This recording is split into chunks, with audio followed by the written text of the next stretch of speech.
नमस्कार दोस्तों, आप सुन रहे हैं the horror show by Karnik. आज के एपिसोड में आपका स्वागत है। रात शुरू हो चुकी है और आज का एपिसोड थोड़ा अलग होने वाला है। आज मैं आपको एक नहीं दो किस्से सुनाऊंगा। दोनों कहानियां पुरानी हैं, लेकिन उनमें एक ऐसी खामोशी है जो हमेशा से जवाब ढूंढ रही है। आज की रात मैं बस आपसे वही जवाब मांगने आया हूँ, इसलिए आराम से बैठिए, क्योंकि जो होने वाला है वो शायद आपको अंधेरे का खौफ फिर से महसूस करवा दे। कहते हैं शराब की रातों में हवा में आत्माएं घूमती हैं, और एक ऐसी ही रात नलिनी के कदम ने उसकी तकदीर बदल दी। एक छोटी सी गली और उसके बाद एक रात जो पूरे गांव को हमेशा के लिए याद रहे। शाम ढल रही थी, नलिनी अपने ट्यूशन से घर आ रही थी। उसका पैर एक भोग पर पड़ गया, एक दिया हिल गया, फूल बिखर गए और उसी पल से उसके पीछे एक साया चल गया। रात चढ़ी, नलिनी कभी हंसती, कभी चीखती, कभी ऐसी आवाज में बोलती जो उसकी अपनी नहीं थी। माँ ने देखा, उसकी आंखें लाल चमक रही थी और आवाज बिल्कुल किसी और की थी। फिर आंगन में देवी का कीर्तन शुरू हुआ, घंटी बज रही थी, ढोलक की ताल गूंज रही थी और नलिनी चीख कर बोली, ये पर उस रात क्या देवी ने उसे छुड़ा लिया या वो साया आज भी वही है? हर गांव, हर शहर के कोने में कुछ कहानियां छुपी होती हैं, जो समय के साथ धुंधली तो हो जाती हैं, लेकिन उनकी परछाइयां कभी मिटती नहीं है। आज की जो कहानी है वो शुरू तो एक छोटी सी गली से हुई थी। एक लड़की जो शाम के वक्त अपने ट्यूशन से घर लौट रही थी। एक कदम गलत गिरा और उसके साथ ही एक ऐसा डर उसके घर तक पहुंच गया जिसका बोझ रात भर सबने महसूस किया। यह कहानी है एक भोग, एक आत्मा और इस एक रात के कीर्तन की। तो बिना किसी देरी के कहानी शुरू करते हैं, लेकिन उससे पहले अगर आप मेरी कहानी पहली बार सुन रहे हैं तो चैनल को सब्सक्राइब करें, शो को स्पॉटिफाई पे फॉलो करें, और अगर आपके पास भी कोई कहानी है, कोई किस्सा है तो मुझे जरूर शेयर करें। इंस्टा आईडी और ईमेल दोनों आपकी स्क्रीन पर है। श्राद्ध की शाम थी, दिन भर की धूप अब नरम पड़ गई थी और हवा में एक हल्की सी ठंडक घुल रही थी। गांव की गलियों में गीली मिट्टी की खुशबू तरोताजा थी। नलिनी 17 साल की अपने ट्यूशन से लौट रही थी। उसका दिमाग अब भी ट्यूशन के सम्स में उलझा हुआ था, पर जैसे ही उसने कदम आगे बढ़ाए उसका पैर सीधा उस थाल पर पड़ गया। एक हल्की सी ठक की आवाज हुई, फूल बिखर कर गिर गए, दिया झपक गया, लौ एक पल के लिए धीमी पड़ गई, फिर अपने आप फिर से ठीक हो गई। उसी वक्त हवा में तेजी आ गई। गली के कोने के कुत्ते जोर जोर से भौंकने लगे और अगले ही पल सब कुछ चुप हो गया। दूर से एक उल्लू की आवाज सुनाई दी और वो भी अधूरी सी खत्म हो गई। नलिनी के पैरों से ठंडक ऊपर चढ़ गई थी। उसने पलट कर देखा, गली खाली थी। एक पल के लिए उसे लगा, उसका दिल तेजी से धड़कने लगा। खुद को समझाया कि बस अंधेरा है और कुछ नहीं, थोड़ी देर में मेरा घर आ जाएगा। हर कदम पे उसे ऐसा लग रहा था कि कोई चुपके से उसके पीछे आ रहा है, बिना आवाज के, बिल्कुल चुप।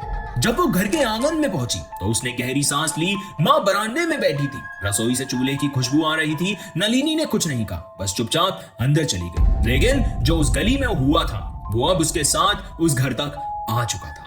घर के अंदर उस शाम सब कुछ बिल्कुल नॉर्मल था। थोड़ी देर बाद नलिनी बेड पर लेट गई, मोबाइल में एक दो मैसेजेस देखे, फिर साइड में रख दिया। उसने सोचा कि बस नींद आ जाएगी, लेकिन आधी रात तक सब बदल गया। पहले उसने सिर पकड़ा, तेज दर्द, फिर धीरे से पुकारा, माँ पानी ला दो। माँ ने ग्लास दिया, पर उसका हाथ छूते ही माँ का रंग उतर सा गया। हाथ पत्थर जैसे ठंडे थे। बुखार तो नहीं? माँ ने माथे को छुआ। माथे पर गर्मी थी, पर हाथ बिल्कुल ठंडे थे। अजीब ठंड, आम बुखार जैसी नहीं थी। माँ समझ नहीं पाई, बस चुपचाप उसके पास बैठ गई। रात के करीब 2 बजे नलिनी अचानक उठ बैठी। आंखें पूरी खुली थी, पर ऐसा लग रहा था जैसे वो किसी और को देख रही हो। उसने सीधे खिड़की के बाहर ताकना शुरू कर दिया। बाहर अंधेरा था, सिर्फ एक ट्यूबलाइट दूर से झिलमिला रही थी। माँ ने पूछा, क्या देख रही है बेटा? नलिनी चुप, सिर्फ खिड़की के बाहर घूरती रही। फिर उसके होंठों से कुछ अनोखी आवाज निकली। माँ घबरा गई। माँ सोची शायद सपना देख रही हो, पर उसकी हंसी अजीब थी, जो रात के अंधेरे में कोई सुनना ना चाहे। घर का माहौल बदलने लगा। पड़ोस के कुत्ते एकदम से भौंकने लगे, फिर जैसे एकदम से चुप हो गए। पर माँ के मन में एक पुरानी बात चल रही थी कि गांव में जब ऐसी घटनाएं होती हैं तो अक्सर ऊपरी या टोटके ही वजह निकलती है। उसके घर के कोने में जो छोटा सा स्थान बना था, वहां दिया हमेशा जलता रहता था। माँ का दिल कह रहा था कि ये बात ऊपरी हवा की ही है। अगर आप कहानी में यहाँ तक पहुंच गए हैं तो इसका मतलब है कहानी आपको पसंद आ रही है। तो वीडियो को लाइक करें और मुझे कमेंट्स में बताएं आपको ये कहानी कैसी लग रही है। सुबह होने तक नलिनी की हालत और बिगड़ गई। उसकी आंखों के नीचे काले गहरे पड़ गए थे, आवाज भारी हो गई थी और सबसे अजीब बात, जब माँ ने उससे कुछ पूछा तो कभी उसकी आवाज अपनी होती और कभी किसी और की। तभी दरवाजे पे एक दस्तक हुई। पड़ोस की बूढ़ी दादी आई जो ऐसे मामले में सबसे पहले पहुंच जाती थी। माँ ने हालत बताई तो उन्होंने तुरंत कहा कि बेटा शराध चल रहे हैं, डॉक्टर से पहले पित्रानी को बुलाओ। माँ घबरा गई और बोली पर ये जरूरी है, शायद दवा से ठीक हो जाए। दादी ने सीधे कहा बेटा जिनके घर पितरों का स्थान होता है उनके साथ ऐसी बातें होती है, ये डॉक्टर नहीं देवता का काम है। माँ चुप हो गई। उसने नलिनी की तरफ देखा जो अब खिड़की से बाहर घूर रही थी, जैसे कोई वहां खड़ा उसे देख रहा हो। और उस पल माँ को यह एहसास हुआ कि वो दादी सही कह रही है। सुबह होते होते घर में सबका चेहरा उतर गया था। नलिनी बेड पर बैठी थी पर उसका चेहरा पहचान से बाहर लग रहा था। आंखों के नीचे काले गहरे थे, बाल फैले हुए और आंखें जैसे हमेशा से जागी हुई हो। कभी वो चुप बैठी रहती और अचानक से अपने दांत चबाने लगती। माँ उसके पास बैठी थी पर बेचैनी बढ़ती जा रही थी। तभी पड़ोस की बुढ़िया आंटी फिर से वापस आई। साथ में 2 और औरतें भी थी। उन्होंने नलिनी को देखा और सिर्फ एक बात बोली, इस पर कोई साया है, इस घर की पित्रानी ही मदद कर सकती है। माँ ने पहले तो इग्नोर किया पर जैसे ही आंटी ने दोबारा पितरों का नाम लिया, एक ठंडी सी लहर माँ के शरीर में दौड़ गई। उन्होंने अपना दुपट्टा थोड़ा और कस के लपेटा और पितरों के स्थान की तरफ देखा। वही कोना, छोटा सा चौकी, ऊपर सफेद कपड़ा, एक पुरानी फोटो की तस्वीर और एक दिया जो कभी बुझने नहीं दिया जाता था। माँ को याद आया कि उनकी दादी अक्सर कहती थी जिनके घर में पितरों का स्थान होता है वहां वो हमेशा देखते रहते हैं और जब कोई परेशानी आती है तो वही मदद करने आते हैं। पड़ोस की बूढ़ी दादी ने कहा इस लड़की को ज्यादा देर ऐसे मत रहने दे, पित्रानी को बुला ले, उनके आने से सब सच सामने आ जाएगा। तभी नलिनी ने अचानक अपना सिर उठाया और एकदम से माँ की तरफ घूर कर देखने लगी। उसकी आंखें लाल सी चमक रही थी और फिर उसने एक आवाज निकाली जो उसकी अपनी नहीं थी, भारी गुस्से से भरी आवाज। हमारे खाने पर पैर रखा, अब इसे हम खाएंगे। माँ की रीढ़ की हड्डी ये सुनकर जम गई। उस पल उन्हें समझ आ गया कि अब बात उनके बस से बाहर है। उन्होंने आंखें बंद करके पितरों का नाम लिया और बस एक ही पल में सबके सामने सब कुछ बदल गया। माँ के हाथ ठंडे पड़ गए, चेहरा सफेद हो गया, आंखें ऐसी खुली कि जैसे कोई पुराना चेहरा उन्हें झांक रहा हो। उनकी आवाज बदल गई। वो माँ की कोमल आवाज नहीं थी, वो भारी, पुरानी और आदेश देने वाली थी। घर में बैठी औरतें संभाल नहीं पाई, एकदम पीछे हट गई। सबको समझ आया कि माँ में पित्रानी आ गई है। माँ या कह लो पित्रानी ने घूर कर सबको देखा और बोली, समझे नहीं तुम, इसने किसी के भोग पर पैर रखा है, रोटी चावल दिया, सबको बेइज्जती दी, भूखे को परेशान किया, इसकी ये हालत इसी वजह से है। उनकी आवाज घर में गूंज गई। छोटी छोटी बच्चियां रो पड़ी, औरतें अपने दुपट्टे में मुंह रखने लगी। एक ताई ने हाथ जोड़कर पूछा, अब क्या करना होगा माँ? माँ की आंखों में एक पल को आग सी चमक गई, जैसे कोई दैविक शक्ति उनके रूप में उतर आई।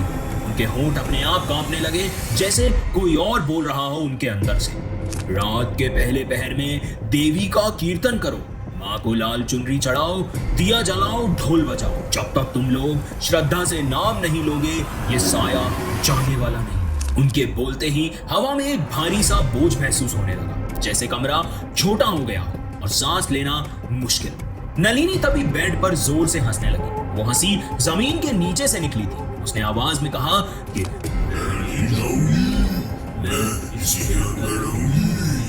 घर में एकदम से सन्नाटा आ गया। पड़ोसियों ने पहले कभी ऐसी चीज अपनी आंखों से नहीं देखी थी, लेकिन सबको यकीन हो गया था कि पित्रानी की बात सही है। माँ अभी भी पित्रानी के स्वयं रूप में थी। खुद उठकर चौकी के पास गई, दिया उठाया और उसे बीच में रख दिया। फिर उन्होंने एक गहरी सांस ली और कहा, शाम तक तैयारी करो, रात को देवी के सामने देवी का कीर्तन करो। ये कहकर वो धीरे धीरे माँ के शरीर से निकल गई। माँ एकदम बेहोश जैसी हो गई और नीचे गिर गई। औरतों ने संभाला, पानी के छिड़के दिए। माँ जब होश में आई तो उन्हें कुछ याद ही नहीं था, बस एक थकान और आंखों में आंसू। उनके आसपास बैठी औरतों ने उन्हें संभाला और सब कुछ बताया। शाम ढलते ही पूरे गांव में एक अजीब सी एक्टिविटी शुरू हो गई। हर गली से लोग चुप चुप कर देख रहे थे कि नलिनी के घर क्या होने वाला है। दिन भर की खबर पूरी बस्ती में फैल चुकी थी कि नलिनी पर साया है और आज रात उसके यहाँ देवी का कीर्तन होगा। गांव के बुजुर्ग लोग जानते थे कि देवी का कीर्तन आम चीज नहीं थी। उनके घर की पित्रानी ने खुद आके ये आदेश दिया था, और जब एक बार पितृ कुछ कह दें तो वो काम पूरी आस्था और मन से करना होता है। आंगन को पहले साफ किया गया। आंगन के बीच एक चौकी बनाई, ऊपर सफेद कपड़ा बिछा दिया। चौकी के चारों तरफ छोटे दिए रखे गए जो अभी बुझे हुए थे। एक तरफ पेठा बनाया गया जहां नलिनी को बिठाया जाने वाला था। माँ जो दिन में बेहोश थी अब संभल चुकी थी। चेहरे पर अजीब सा सुकून था, बोझ भी और कुछ शक्ति भी। पड़ोस की औरतें एक एक थाली में लाल फूल, हल्दी, कुमकुम, नारियल और हलवा पूरी लेकर आई थी। कोई लाल अगरबत्ती लाया तो कोई दिया, तो कोई ढोलक, तो कोई मंजीरे। सबको मालूम था कि आज कोई हंसी मजाक नहीं, सिर्फ देवी का कीर्तन होगा। घंटी की गूंज होगी और भजनों का सुर। नलिनी को आंगन के एक कोने में बिठाया गया। उसके कपड़े बदलकर एक सफेद दुपट्टा डाल दिया गया, जैसे उसे अलग किया गया हो सबसे। उसकी आंखें थकावट से बंद थी, पर कभी भी वो अचानक खुलती और सीधे किसी ना किसी की तरफ घूरने लगती। उस नजर में ऐसा लगता था जैसे किसी और की आंखें उसके अंदर से बाहर झांक रही हो। रात के 9 बजते ही तैयारी और तेज हो गई। आंगन के चारों तरफ पड़ोसी और गांव वाले बैठ गए। सबसे पहले चौकी के सामने लाल चुनरी बिछाई गई, उस पर देवी की तस्वीर रखी गई और उसके चारों तरफ फूल माला लगाई गई। एक बड़े थाल में हलवा पूरी, नारियल और पान सुपारी रखा गया जो देवी को भोग के रूप में चढ़ाया जाना था। कुमकुम और हल्दी के टीके चौकी के कोने पर रख दिए गए। जब सब तैयार हो गया तो घंटी बजाना शुरू हुआ। उसकी गूंज आंगन में फैल गई। साथ ही लाल अगरबत्ती जलाई गई जिसका धुआं धीरे धीरे हवा में घुलने लगा था। ढोलक की हल्की ठप ठप शुरू हुई और औरतों ने एक सुर में देवी के कीर्तन गाने शुरू कर दिए। मंजीरों की छन छन, ढोलक की ताल और भजनों की आवाज मिलकर एक ऐसा माहौल बना रहे थे जैसे गांव उस चौकी के आसपास ही सिमट गया हो। पहले दिया जला, फिर फूल चढ़ाए गए और एक एक करके भोग की चौकी सामने रखी गई। हर अर्पण के साथ लोगों ने जोर से जय माता दी की आवाज लगाई। आंगन की हवा बदल गई। अब सिर्फ भजन, घंटी और देवी का नाम वहां गूंज रहा था। माँ ने अपने दुपट्टे को सिर पे रखा और देवी का नाम लेकर चौकी के पास बैठ गई। उनके आसपास औरतें बैठी थी जो साथ साथ कीर्तन गा रही थी। नलिनी बेचैन थी, कभी जमीन पे उंगली से घेरा बनाती तो कभी अपने आप से कुछ बोलती जो कोई समझ नहीं पाता। कभी वो अचानक खुद से हंसी छोड़ देती और उस हंसी से खुद घबरा जाती। कभी चुप होकर हवा में घूरती जैसे उसके सामने कोई अनजाना साया खड़ा। ताई ने तभी धीरे से कहा, ये लड़की अब अपने बस में नहीं है। लोग चुप हो गए। आंगन का माहौल इतना भारी हो गया था जैसे वक्त रुक गया। इसी बीच नलिनी ने अपना सर उठाया और एक जोर की हुंकार मारी। उसकी आवाज में वो लड़की नहीं थी जो शाम को ट्यूशन से आई थी। उस आवाज में वो गुस्सा था, वो भूख थी और एक ऐसी गहराई जिसमें इंसानियत कम और एक प्रेत आत्मा ज्यादा नजर आ रही थी। सब औरतें पीछे हट गई, पर माँ ने अपनी जगह नहीं छोड़ी। उन्होंने जोर से कहा कि रात अब शुरू हो गई है, देवी का आह्वान होगा, तभी ये साया यहाँ से बाहर जाएगा। आंगन में बैठा हर एक इंसान के चेहरे का एक्सप्रेशन एकदम सीरियस हो गया था। दिए एक साथ हिलने लगे, धुआं और गहरा हो गया और सबको महसूस हुआ कि अब कुछ होने वाला है।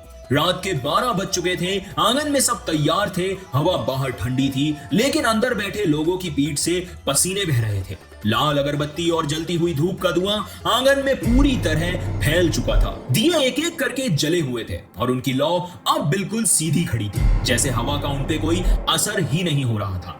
नलिनी चौकी के पास सफेद दुपट्टे में बैठी, उसके हाथ अपने आप कभी घुटनों पर रगड़ने लगते तो कभी हवा में हिलाने लगते। आंखें कभी बंद होती तो कभी अचानक खुलकर किसी को ऐसे घूरती कि जैसे उसको अभी जिंदा निकल गई। लोग उसकी नजरों से बचने की कोशिश कर रहे थे। माँ ने दुपट्टा सिर पे रखा और देवी का नाम लेकर घंटी बजाई। घंटी की गूंज इतनी गहरी थी कि लग रहा था जैसे दीवारों के अंदर तक चली गई। ढोलक की हल्की ठप तेज हुई, मंजीरे छन छन करने लगे। धीरे धीरे औरतें अपना सुर तेज करने लगी। जय माता दी की गूंज आंगन में फैल चुकी थी। नलिनी ने अचानक अपना सिर उठाया और जोर से एक और हुंकार मारा। लोगों के दिल से एक साथ निकल पड़ा, देवी मां रक्षा कर। माँ की आंखें बंद थी पर आवाज अब भी उन्हीं के जरिए गूंज रही थी कि आज रात के कीर्तन के सुर में सब कुछ सामने आएगा। जो भूखे थे, जो अपमान हुआ, देवी उन्हें शांत करेगी। माँ बार बार अपने मन में यह प्रार्थना कर रही थी। घंटी और तेज बजने लगी। धूप का धुआं इतना घना हो गया कि आंगन अब धुंधला दिखने लगा था। दिए की लौ हिलने लगी जैसे हवा रुक गई हो और अनजानी ताकत सामने आ रही हो। नलिनी का शरीर कांपने लगा। पहले हल्की सी कंपन हुई, फिर ऐसे जैसे उसके अंदर कोई और घुस रहा हो। उसने दोनों हाथ जोड़कर अपना चेहरा ढक लिया, फिर अचानक हाथ से हटाकर एकदम से हंसने लगी। वो हंसी आंगन में बैठी औरतों के रोंगटे खड़े कर गई। ताई ने हाथ जोड़कर पुकारा कि देवी माँ कृपा करो। नलिनी का शरीर पीछे झटके से गिर गया। उसने जमीन पर सर पटकना शुरू कर दिया। दो औरतों ने तुरंत आगे बढ़ी, उसके नीचे तकिया रखा। नलिनी ने आंखें खोली और ऐसे आवाज निकाली जैसे किसी औरत की हो। उसके होंठों से निकले ये आखिरी अल्फाज आंगन में ठंडी लहर की तरह फैल गए।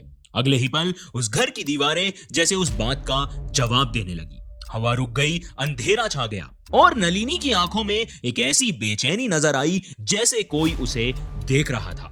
क्या वो आत्मा वाकई वहां रुक गई थी या फिर उस रात कुछ ऐसा हुआ जिसका जिक्र करने से लोग आज भी कतराते हैं? जो सच था वो आपका इंतजार कर रहा है। तो फुल एपिसोड का लिंक डिस्क्रिप्शन में है, अभी क्लिक करो और सुनो क्या हुआ था नलिनी के साथ। तो दोस्तों अब चलते हैं दूसरे किस्से की ओर। जैसा कि मैंने आपको शुरू में बताया था, आज एक नहीं दो पुराने किस्से आपका इंतजार कर रहे हैं। पहला किस्सा तो आपने सुन लिया, तो तैयार हो जाओ क्योंकि यह दूसरी कहानी आपकी सोच को बदल कर रख देगी। क्या किसी का बचपन एक श्राप हो सकता है?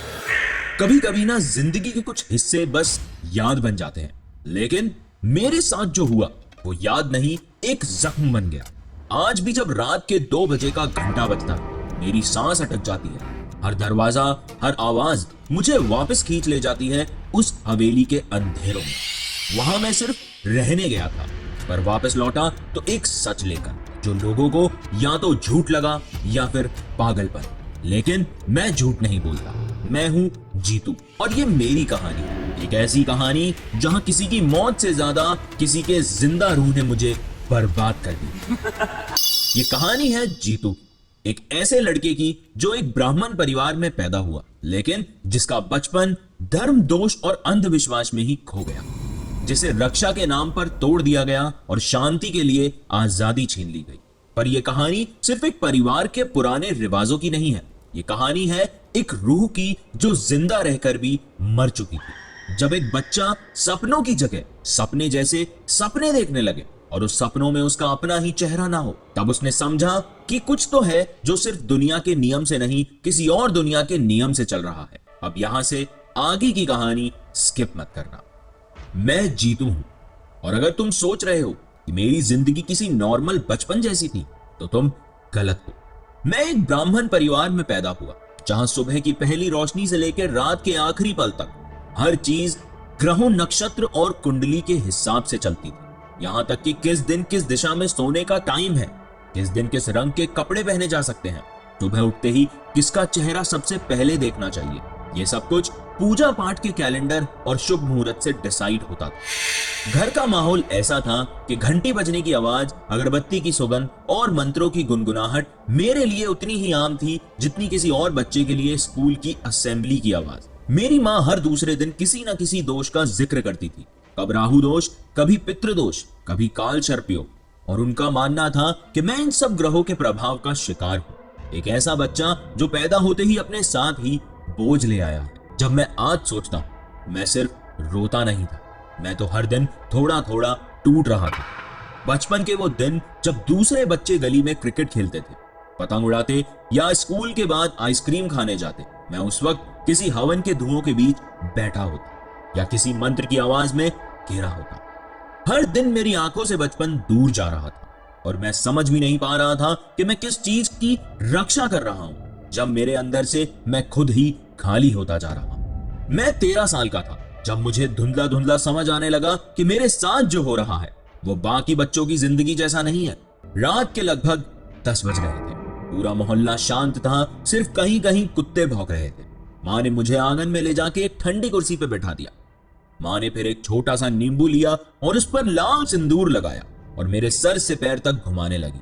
हर घूमते चक्कर के साथ मेरी माँ के होंठ हिलते थे, पर आवाज बहुत धीमी, जैसे कोई मंत्र बोल रही हो। फिर उस नींबू को एक दिए में रख तेल डाल के जला दिया और कह दिया कि अब बुरी चीज छूट जाएगी बेटा। मैं चुपचाप बैठा रहा। उस वक्त मुझे कभी कोई बुरी चीज महसूस ही नहीं होती थी। बस एक चीज महसूस होती थी, लोगों की आंखों का वो बोझ, वो नजर जो मुझे देख के कहती थी कि मैं नॉर्मल नहीं। वो नजर सिर्फ आस पड़ोस के लोगों की नहीं थी, बल्कि मेरे अपनों की भी थी। फिर एक दिन मुझे याद आया, शाम का वक्त था। आसमान पे सूरज का रंग धीरे धीरे नारंगी से काले में बदल रहा था।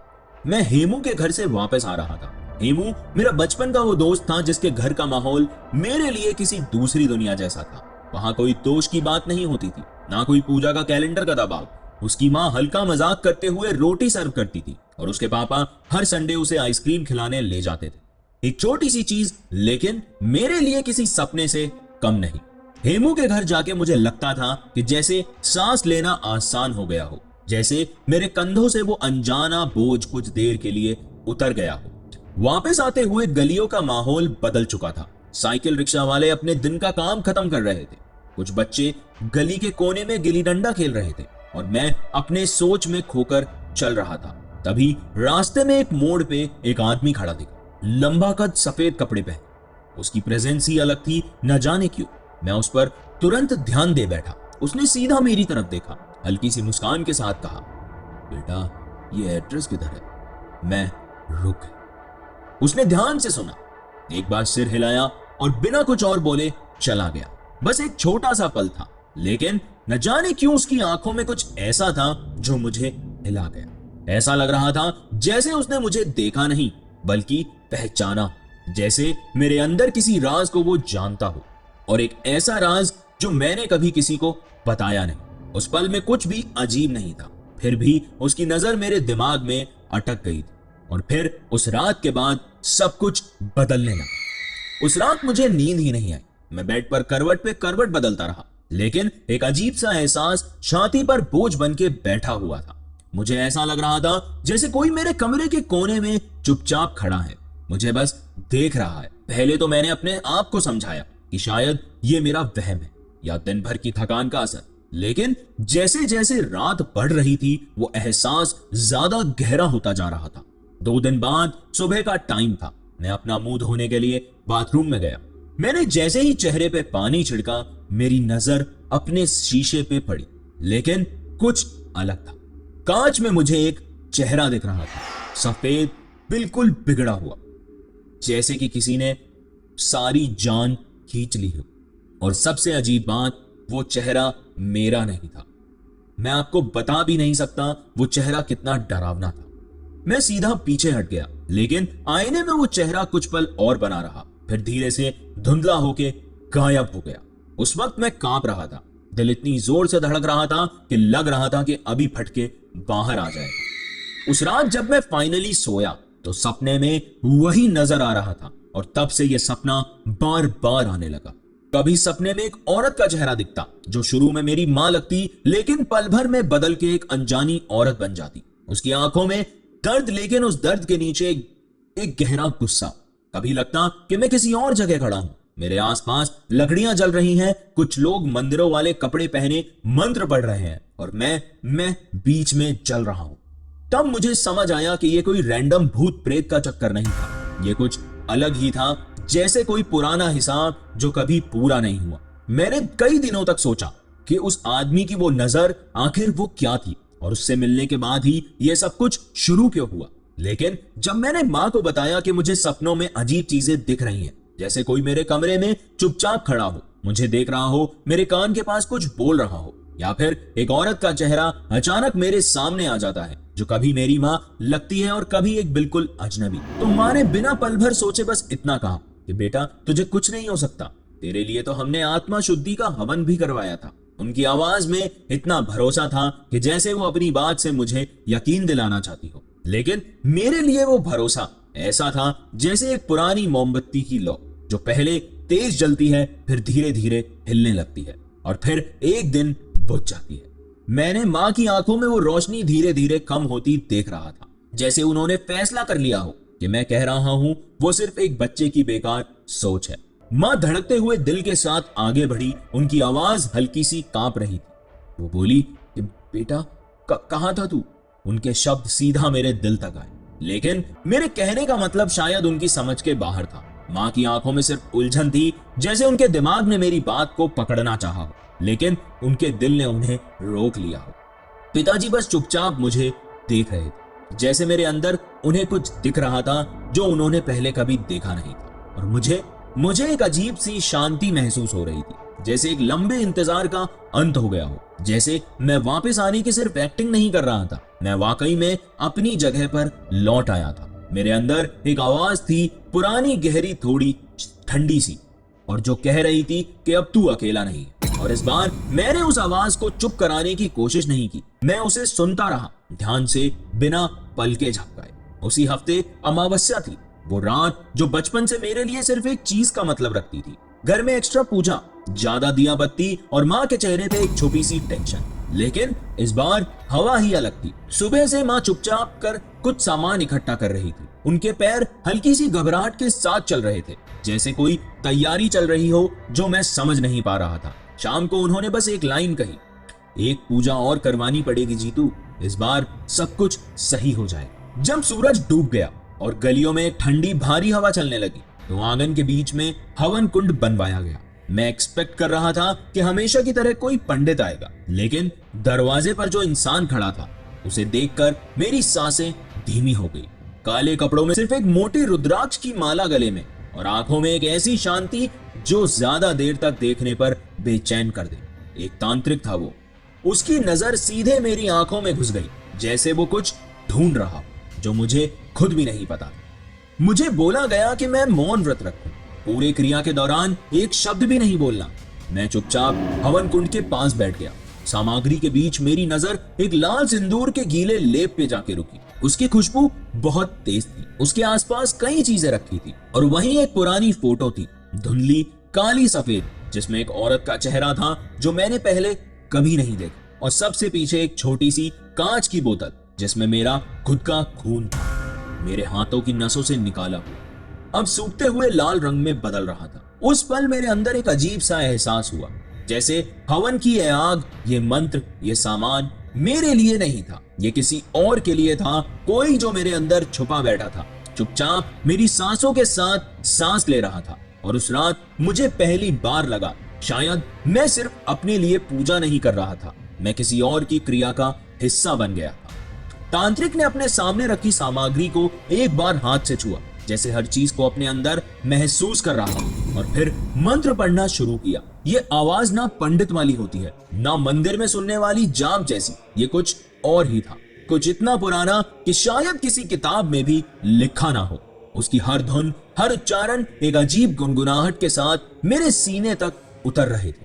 मुझे समझ नहीं आ रहा था कि वो किस भाषा में क्या बोल रहा है, लेकिन मेरी सांसें उसी के रिदम पे चल रही थी, जैसे मैं उसका हिस्सा हूं, जैसे मेरे अंदर की कोई पुरानी याद उसके शब्दों से जाग रही थी। माँ एक कोने में बैठी थी, हवन की लाल तेज आग उनके चेहरे पे पड़ रही थी। उन्होंने हल्की आवाज में पूछा, बाबा ये कौन सी पूजा है? तांत्रिक ने मंत्र रोककर अपना सिर उठाया। उस पल में मैं बस उसकी आंखों को देख रहा था, और मेरी रीढ़ की हड्डी तक ठंडी हो गई। उसकी एक आंख बिल्कुल सफेद थी, जैसे दूध में डूबी हो, और दूसरी बिल्कुल काली, ऐसी काली कि आग भी उसमें दिखाई ना दे, जैसे वो एक साथ दो जगह देख रहा हो, एक यहां और एक कहीं और। उस पल मुझे लगा जैसे हवन कुंड की आग मेरी आंखों के सामने से धीरे धीरे धीमी हो रही है, जैसे कोई उसकी रोशनी खींच रहा है। आंगन में थोड़ी देर के लिए ऐसा अंधेरा छा गया जो सिर्फ मैं महसूस कर रहा था, और तब बिना किसी अपनी मर्जी के, बिना सोचे मेरे होंठ खुल गए। मैंने बोलना शुरू कर दिया, ऐसे शब्द, ऐसे वाक्य जो मैंने कभी सीखे भी नहीं। हर लफ्ज मेरे गले से निकल के आंगन की हवा में घुल रहा था, लेकिन वो मैं नहीं था जो बोल रहा था। मेरे अंदर कोई और था जो पहली बार अपनी आवाज निकाल रहा था। मेरे होंठ चल रहे थे, लेकिन जो आवाज निकल रही थी वो मेरी अपनी नहीं लग रही थी। उसमें एक खुरदुरा, गहरा औरत का लहजा था, जैसे सालों पुराने किसी शरीर से निकल कर आ रही हो। मैं कह रहा था, मैंने देखा माँ को जलते हुए तुम सब लोग खड़े थे, कोई कुछ नहीं बोला। हर शब्द के साथ मेरे दिल की धड़कन तेज होती जा रही थी, लेकिन ये दिल मेरी अपनी यादों के लिए नहीं धड़क रहा था, ये किसी और के लिए धड़क रहा था। मेरी आंखों के सामने एक तस्वीर बन रही थी, एक पुराना आंगन, बीच में जलती हुई आग और उसके बीच एक औरत खड़ी थी जो चीख रही थी, मदद मांग रही थी। उसके चेहरे पे वही आखिरी पल का डर, वही जलन, और आसपास लोग खड़े देख रहे थे। उनके चेहरों पे सन्नाटा था, या जैसे उनकी जुबान किसी ने खींच ली हो। मेरे अंदर से आवाज तो निकल रही थी, लेकिन मैं खुद सिर्फ एक दर्शक था। तब मुझे एक और चीज समझ आई कि यह तस्वीर मेरी जिंदगी की नहीं थी, ये कहीं और, कभी और की थी। मैं बस उसका माध्यम था। मैं समझ गया था, ये मेरी माँ की याद थी, लेकिन मेरी जिंदगी वाली माँ की नहीं, पिछले जन्म वाली माँ। एक ऐसी माँ जो अपने ही घर वालों के सामने, अपने ही आंगन में जिंदा जल गई। वो आवाज जो अब मेरी पूरी देह को अपने कब्जे में ले चुकी थी, चिल्लाकर बोली, मैं जीतू नहीं, मैं उस माँ की रूह हूँ जिसे तुम सबने जिंदा जलाया। तुम सबने देखा था पर कोई कुछ नहीं बोला। अब मैं वापस आई हूँ जीतू में। तो दोस्तों, आपको क्या लगता है उसकी माँ की आत्मा ने जीतू के साथ क्या किया? क्या वो लौट गई या फिर आज भी जीतू के अंदर एक श्राप बनकर जिंदा है?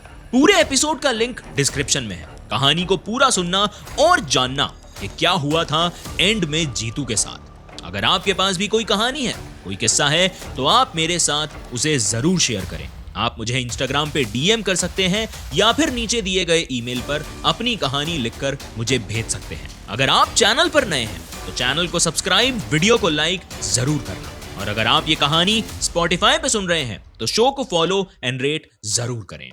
आज के लिए बस इतना ही। मैं फिर लौटूंगा अगले हफ्ते एक और नई कहानी, नए खौफ के साथ। धन्यवाद। आप सुन रहे थे the horror show by Kernig.